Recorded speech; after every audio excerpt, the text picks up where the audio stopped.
Hello，大家好，Roger Horse。咁慣常地同大家分享下頭場嘅賽事啊。咁啊，同埋呢一場都見到啲馬呢，有啲賠率都擺得幾前啊。咁啊，希望我哋嘅分享係幫到大家。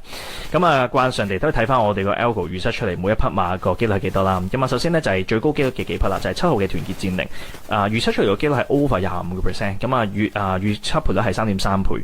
錄影嘅時間呢，而家4.5倍，還可以喎，有啲不凡。咁啊，去到排第二就係3號嘅三強。咁啊，講緊預測賠率係4.6，但而家有8.1倍。咁啊，都還可以。咁啊，12號嘅知道穩呢啲後追馬都擺得幾前，咁啊其實預測出嚟賠率係8.1，都仲有少少不凡。咁啊，第1號嘅交學費其實隔夜嘅熱門啦，咁其實 Algo 係排第4嘅，咁啊個機率就係講緊10% 左右啦。其實呢幾匹馬咧係頭講呢幾匹都係明顯突咗出嚟少少嘅，咁但係我哋臨場就睇一睇到時個資金嘅分佈會係點樣。咁我哋重點投注咧應該都會圍繞住7號嘅團結戰力，咁啊另外嘅一匹就係3號嘅三強同埋12號嘅知道穩勝咧，到時臨場睇一睇嗰個情況點。咁啊，所以大家都可以聽下主持點講啦，睇下資金嘅分佈啊，有冇啲咩嘅異樣。咁啊，希望我哋嘅分享係幫到大家。咁啊，祝大家贏多啲啊！